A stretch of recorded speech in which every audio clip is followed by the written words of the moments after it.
ಕಲಬುರಗಿಯ ಸೆಂಟ್ರಲ್ ಜೈಲಿನ ವಿಚಾರಕ್ಕೆ ಸಂಬಂಧಪಟ್ಟಂತೆ ಮತ್ತಷ್ಟು ಬೆಳವಣಿಗೆಗಳಾಗ್ತಾ ಇರುವಂತದ್ದು. ಪ್ರಮುಖವಾಗಿ ಸೆಂಟ್ರಲ್ ಜೈಲಿನ ಅಧೀಕ್ಷಕಿ ಹತ್ಯೆಗೆ ನಡೆದಿದ್ದ ಸಂಚು ಅನ್ನುವಂತಹ ಪ್ರಶ್ನೆ. ಅಧೀಕ್ಷಕಿ ಅನಿತಾ ಕಾರನ್ನ ಬ್ಲಾಸ್ಟ್ ಮಾಡುವ ಮೂಲಕ ಹತ್ಯೆಗೆ ಪ್ಲಾನ್ ಆಗಿತ್ತ. ಅನಾಮಧೇಯ ವ್ಯಕ್ತಿಯಿಂದ ಕಾರ್ ಬ್ಲಾಸ್ಟಿನ ವಿಚಾರಕ್ಕೆ ಸಂಬಂಧಪಟ್ಟಂತೆ ಆಡಿಯೋ ಸಂದೇಶ. ಕಲಬುರಗಿ ನಗರದ ಇನ್ಸ್ಪೆಕ್ಟರ್ ಮೊಬೈಲ್ಗೆ ಬ್ಲಾಸ್ಟ್ ಬೆದರಿಕೆಯ ಆಡಿಯೋ ಬಂದಿದೆ. ಬೆದರಿಕೆಯ ಬಗ್ಗೆ ಅಧೀಕ್ಷಕಿ ಅನಿತಾ ಗಮನಕ್ಕೆ ಈಗ ಇನ್ಸ್ಪೆಕ್ಟರ್ ತಂದಿದ್ದಾರೆ. ಸಿಸಿಟಿವಿ ಕಣ್ಗಾವಲಿನಲ್ಲಿಯೇ ಕಾರ್ ಪಾರ್ಕ್ ಮಾಡುವಂತೆ ಸೂಚನೆಯನ್ನು ಕೊಡಲಾಗಿದೆ. ನಿನ್ನೆ ಅಷ್ಟೇ ಗುಟ್ಕಾ ಸಿಗರೇಟು ಜೈಲಿನ ಒಳಗಡೆ ಸಿಗಬೇಕು ಅಂಥೇಳಿ ವಿಚಾರಣಾಧೀನ ಕೈದಿಗಳು ಪ್ರೊಟೆಸ್ಟನ್ನು ಮಾಡಿದರು. ಜೊತೆಗೆ ಅಧೀಕ್ಷಕರ ಮೇಲೂ ಕೂಡ ಲಂಚದ ಆರೋಪವನ್ನು ಮಾಡಲಾಗಿತ್ತು. ಈ ಎಲ್ಲ ಬೆಳವಣಿಗೆಗಳ ನಡುವೆ ಸೆಂಟ್ರಲ್ ಜೈಲಿನ ಅಧೀಕ್ಷಕಿಯ ಹತ್ಯೆಗೆ ಸ್ಕೆಚ್ಚನ್ನು ಹಾಕಲಾಗಿತ್ತಾ ಅನ್ನುವಂತಹ ಅನುಮಾನ, ಪ್ರಶ್ನೆ ಮುನ್ನೆಲೆಗೆ ಬರ್ತಾ ಇದೆ. ಇದಕ್ಕೆ ಕಾರಣ ಅನಾಮಧೇಯ ವ್ಯಕ್ತಿಯೊಬ್ಬ ಸೆಂಟ್ರಲ್ ಜೈಲಿನ ಅಧೀಕ್ಷಕಿಯ ಕಾರನ್ನು ಬ್ಲಾಸ್ಟ್ ಮಾಡುವುದಾಗಿ ಬೆದರಿಕೆಯ ಸಂದೇಶವನ್ನು ರವಾನಿಸಿದ್ದಾನೆ ಅನ್ನೋದು ಗೊತ್ತಾಗ್ತಾ ಇದೆ. ನಾನು ಇಲ್ಲಿ ಬಂದು 1.5 ತಿಂಗಳಾಗ್ತಾ ಬಂತು. ನಾನಿಲ್ಲಿ ಲಾಸ್ಟ್ ಅಕ್ಟೋಬರ್ 14th ರಿಪೋರ್ಟ್ ಆದೆ. ಅವಾಗಿಂದಲೂ ನಾವು ಭಾಳಷ್ಟು ಕಟ್ಟುನಿಟ್ಟಿನ ಕ್ರಮಗಳನ್ನ ತಗೊಂಡು ಇಲ್ಲಿ ಯಾವುದೋ ಒಂದು ಒಳ್ಳೆಯ ಅಡ್ಮಿನಿಸ್ಟ್ರೇಷನ್ ಕೊಡಲಿಕ್ಕೆ ನೋಡ್ತಾ ಇದ್ದೀವಿ. ಸೊ ಅದರ ಒಂದು ಇಲ್ಲಿ ಬಂದಾಗಿಂದ ನಾನು 9 FIRಗಳು ಹಾಕಿದ್ದೀನಿ. ಅದೇ ರೀತಿಯಲ್ಲಿ ಯಾವುದು ಕೂಡ ನಮ್ಮ ಇದರಿಂದ ನುಸುಳ್ದಂತೆ ತಡೆಗಟ್ಟಲಿಕ್ಕೆ ನೋಡ್ತಾ ಇದ್ದೀವಿ. ಸೊ ಒಂದು ಮೊನ್ನೆ ನಮ್ಮ ಅಕೌಂಟಿಗೆ ಫೇಕಾಗಿ ಫ್ರಾಡುಲೆಂಟಾಗಿ ಯಾರೋ ಒಬ್ಬರು ಪರ್ಸನ್ನು ಅಮೌಂಟ್ ಟ್ರಾನ್ಸ್ಫರ್ ಮಾಡಿ ಅದನ್ನು ಕೂಡ ಒಂದು ಇದು ಮಾಡಲಿಕ್ಕೆ ನೋಡಿದ್ರು.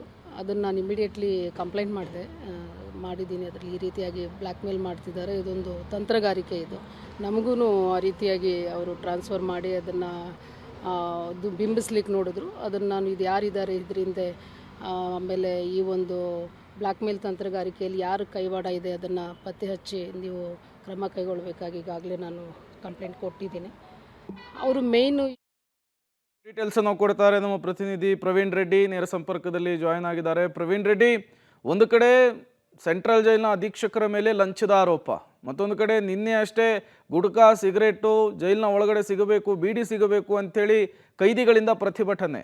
ಇದರ ನಡುವೆ ಅಧೀಕ್ಷಕರ ಹತ್ಯೆಗೇನೆ ಸ್ಕೆಚ್ ಹಾಕಿರುವಂತಹ ಬೆದರಿಕೆಯ ಸಂದೇಶವನ್ನು ಬಂದಿರುವಂಥದ್ದು.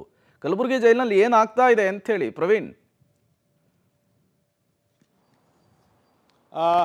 ಪ್ರೇಮ್, ಕಲಬುರಗಿ ಕೇಂದ್ರ ಕಾರಾಗೃಹದಲ್ಲಿ ಕೈದಿಗಳಿಗೆ ಹೈಫೈ ಲೈಫ್ ಕೊಡದೇ ಇದ್ರೆ ಯಾವ ರೀತಿಯಾಗಿ ಬ್ಲ್ಯಾಕ್ ಮೇಲ್ ಮಾಡಬೇಕು ಆ ಎಲ್ಲ ತಂತ್ರಗಳನ್ನು ಕೂಡ ಅಲ್ಲಿನ ಕೆಲ ಬೆರಳೆಣಿಕೆಯಷ್ಟು ಕೈದಿಗಳು ಮಾಡೋದಕ್ಕೆ ಇದೀಗ ಮುಂದಾಗಿದ್ದಾರೆ. ಪ್ರಮುಖವಾಗಿ ಏನಂದ್ರೆ ಜೈಲು ಅಧೀಕ್ಷಕಿ ಮತ್ತು ಅಲ್ಲಿರುವಂತಹ ಓರ್ವ ಸಿಬ್ಬಂದಿಯ ಮೇಲೆ ಏನಂದ್ರೆ ಲಂಚದ ಆರೋಪವನ್ನು ಮಾಡಿ ಏನಂದ್ರೆ ಯಾರ್ದೋ ಒಂದು ಬೇರೆ ಬೇರೆ ಒಂದು ಅಕೌಂಟ್ಗಳಿಂದ ಒಂದು ಹಣವನ್ನು ವರ್ಗಾವಣೆ ಮಾಡ್ತಾರೆ. ಈ ಕುರಿತು ಸೈಬರ್ ಪೊಲೀಸ್ ಠಾಣೆಗೆ ದೂರನ್ನು ಕೂಡ ಕೊಟ್ಟಿರ್ತಾರೆ. ಆದರೆ ಈಗ ಮಗದೊಂದು ಸತ್ಯ ಈಗ ಆ ಒಂದು ಅಧೀಕ್ಷಕಿ ಅನಿತಾ ಅವರು ಹೊರಹಾಕಿದ್ದಾರೆ.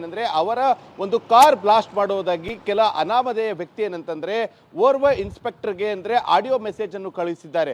ಸೊ ಆ ಒಂದು ಆಡಿಯೋ ಮೆಸೇಜ್ ಅನ್ನು ಆಧಾರವಾಗಿ ಇಟ್ಕೊಂಡಂತಹ ಪೊಲೀಸ್ ಇನ್ಸ್ಪೆಕ್ಟರ್ ಏನಂದ್ರೆ ಜೈಲು ಅಧೀಕ್ಷಕಿ ಅನಿತಾ ಅವರಿಗೆ ನಿಮ್ಮ ಕಾರ್ ಬ್ಲಾಸ್ಟ್ ಆಗಿ ನಿಮ್ಮ ಹತ್ಯೆಗೂ ಕೂಡ ಒಂದು ಪ್ಲಾನ್ ನಡೆದಿದೆ, ಹೀಗಾಗಿ ನಿಮ್ಮ ಕಾರನ್ನು ಯಾವುದೇ ಕಾರಣಕ್ಕೂ ಕೂಡ ಎಲ್ಲಂದರಲ್ಲಿ ನಿಲ್ಲಿಸಬೇಡಿ ಮತ್ತು ಕೇಂದ್ರ ಕಾರಾಗೃಹದ ಬಳಿ ನಿಲ್ಲಿಸಿದಾಗಲೂ ಕೂಡ CCTV ಕಣ್ಗಾವಲಿನಲ್ಲಿರಲಿ. ಅದೇ ರೀತಿಯಾಗಿ ನಿಮ್ಮ ಮನೆಯ ಬಳಿ ಕೂಡ ಕಾರ್ ಪಾರ್ಕ್ ಮಾಡಿದಂಥ ಸಂದರ್ಭದಲ್ಲಿ CCTV ಆಗಿತ್ತು. ಅದೇ ರೀತಿಯಾಗಿ ಭದ್ರತೆಯನ್ನು ತೆಗೆದುಕೊಳ್ಳಿ, ಯಾಕಂದ್ರೆ ಕಾರ್ ಬ್ಲಾಸ್ಟ್ ಮಾಡಿ ಹತ್ಯೆ ಮಾಡೋದಾಗಿ ಏನಂದ್ರೆ ಒಂದು ಆಡಿಯೋ ಮೆಸೇಜ್ ಬಂದಿದೆ. ಸೊ ಪ್ರಿಕಾಷನ್ಸ್ ಅನ್ನ ತೆಗೆದುಕೊಳ್ಳಿ ಅಂತ ಹೇಳಿದ್ದಾರೆ. ಪ್ರಮುಖವಾಗಿ ಇದಕ್ಕೆಲ್ಲ ಕಾರಣ ಅಂದ್ರೆ ಇವರು ಕೇವಲ 1 ತಿಂಗಳ ಹಿಂದೆ ಅಷ್ಟೇ ಕಲಬುರಗಿಯ ಕೇಂದ್ರ ಕಾರಾಗೃಹಕ್ಕೆ ಅಧೀಕ್ಷಕಿಯಾಗಿ ಬರ್ತಾರೆ. ಅಧೀಕ್ಷಕಿಯಾಗಿ ಬಂದ ದಿನವೇನೆಂದ್ರೆ ಆ ಒಂದು ಜೈಲಿನಲ್ಲಿರುವಂತಹ ಹೈಫೈ ಲೈಫ್ ನ ಬಗ್ಗೆ ಪಬ್ಲಿಕ್ ಟಿವಿಯಲ್ಲಿ ವಿಸ್ತೃತವಾದಂತಹ ಎಕ್ಸ್ಕ್ಲೂಸಿವ್ ವರದಿಗಳನ್ನು ಕೂಡ ಪ್ರಸಾರ ಮಾಡೋಕ್ಕಾಗುತ್ತೆ. ಅದಾದ ಬಳಿಕ ಏನಂದ್ರೆ ಅಲ್ಲಿರುವಂತಹ ಕೈದಿಗಳ ಹೈಫೈ ಲೈಫ್ಗೆ ಎಲ್ಲ ಒಂದು ಸವಲತ್ತುಗಳೇನು ಸಿಗ್ತಾ ಇತ್ತು ಆ ಸವಲತ್ತುಗಳಿಗೆ ಬ್ರೇಕ್ ಬೀಳುತ್ತೆ. ಅದೇ ರೀತಿಯಾಗಿ ಗುಟ್ಕಾ ಸಿಗರೇಟ್ ಸಹ ಅಲ್ಲಿ ಬ್ಯಾನ್ ಆಗುತ್ತೆ. ಸೊ ಈ ಎಲ್ಲ ಕಾರಣಗಳಿಂದ ಈಗ ಅಧೀಕ್ಷಕಿಯ ಹತ್ಯೆಗೆ ಈ ಪ್ಲಾನ್ ನಡೆದಿದೆಯಾ ಎಂಬ ಮಾತು ಈಗ ಕೇಳಿ ಬರ್ತಾ ಇದೆ. Prem, okay, thank you Praveen ತಮ್ಮೆಲ್ಲ ಮಾಹಿತಿಗಾಗಿ.